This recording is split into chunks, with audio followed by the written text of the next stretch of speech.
Bonjour à tous, je suis la fondatrice de Quiddity. Nous accompagnons les entreprises à innover et s'organiser pour une croissance durable. Cette semaine, essayons de comprendre comment la crise actuelle est devenue systémique.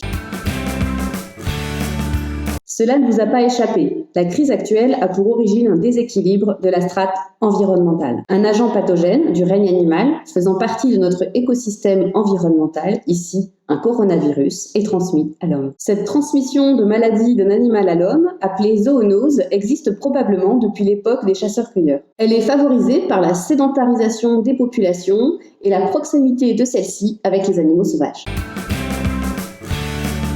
Le déséquilibre au niveau environnemental est donc ici favorisé par le braconnage d'espèces sauvages, la destruction de la nature, le déséquilibre de la biodiversité et de l'écosystème naturel. Par le passé, ces déséquilibres, ces zoonoses, restaient cantonnés à des territoires très délimités, jusqu'à ce que les populations voyagent à grande échelle, et ce, de plus en plus vite. C'est donc d'abord le flux de personnes qui transforme une épidémie en pandémie.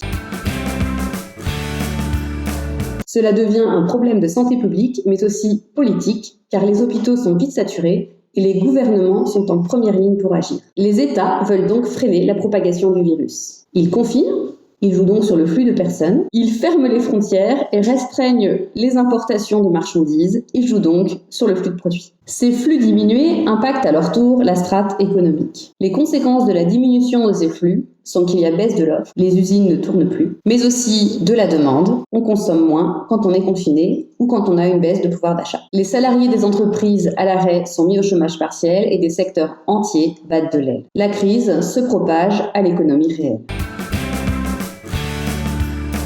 Les populations consomment moins, elles ne contribuent plus au PIB, la baisse de la demande et de l'offre entraîne une chute des valeurs boursières. Ce flux d'informations crée un manque de confiance des investisseurs qui réagissent plus ou moins fortement sur les marchés financiers. La réaction sur les marchés est proportionnelle à la sévérité de la crise économique, l'effet de surprise et aux politiques de confinement population et marchandises mises en œuvre dans les pays. La liquidité du marché se détériore. La volatilité de ces actifs financiers augmente, ce qui a pour effet d'augmenter aussi les risques et donc impacte l'investissement.